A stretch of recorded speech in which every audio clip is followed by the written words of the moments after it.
இது 2வது பாயிண்ட். 3வது, அந்த கோவில் எப்போ கட்டப்பட்டுச்சோ தெரியாது. 1000 வருஷமோ 2000 வருஷமோ எத்தனாயிரம் வருஷமோ தெரியாது. ஆனால் அந்த கோவில் கட்டப்பட்ட போது ஒன்று மூர்த்தி ஸ்வயம்புவாக இருக்கணும், அல்லது ஒரு உச்சக்கட்ட சித்தி பெற்ற புரோகிதர் அவருடைய பிரதிஷ்டாமந்திர மகிமையினாலே அந்த விக்கிரகம் அங்கே நிலைப்படுத்தப்பட்டிருக்க வேண்டும். 2ல் 1 தான்.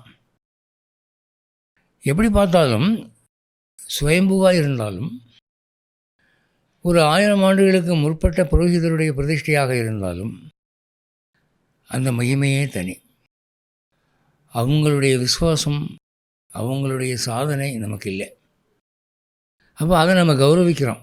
1000 வருஷத்துக்கு முன்னாலே அல்லது 5000 வருஷத்துக்கு முன்னாலே யாரோ பிரதிஷ்டை பண்ணியிருக்கிறாங்க, அதை நாம் கௌரவிக்கிறோம், ஆனர் பண்ணுறோம். அதனால தானே அந்த கோவிலே பழுது பண்ணணும்னு நினைக்கிறாடி அந்த விக்கிரகத்தை தூக்கி அடிச்சிடுவோம்ல.